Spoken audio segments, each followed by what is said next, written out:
Throughout the last few decades, the United States has experienced a colossal restructuring of its political landscape as both the South and the Rust Belt began to align with the Republican Party.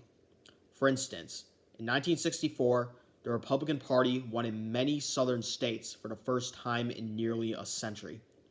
This may have signified a political shift then, as the Democratic Party was passing a multitude of civil rights legislation, which angered a lot of Southerners. However, this factor of racism cannot be seen as the primary catalyst for this political trend, because in the 1976 presidential election, the Democratic nominee, Jimmy Carter, was able to sweep the entirety of the South.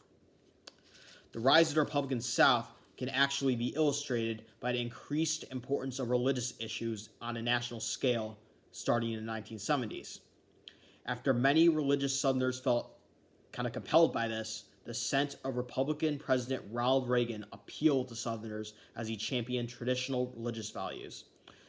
Another region, the Upper Midwest, also known as the Rust Belt, has dealt with deindustrialization since the 1970s, increasing the economic struggles of its working class.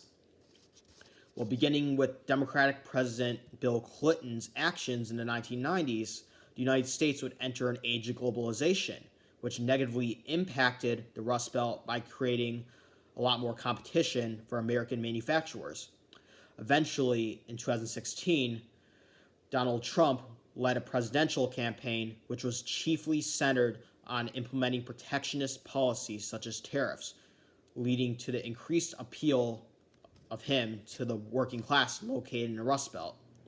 Several political analysts do not think it is currently correct to label the Rust Belt as a Republican region. The thing is, the situation still relates to the one involving the state of West Virginia, in which it began to consistently vote for the Republican Party beginning in 2000 after it experienced a massive decline of its coal mining industry as a result of President Clinton's environmental regulations. The fact that the transformation of the South and the Rust Belt into Republican regions was a product of party platforms is itself significant. Voters disregarding party platforms can harm American democracy because many people could be aligning with a party without understanding what it completely stands for.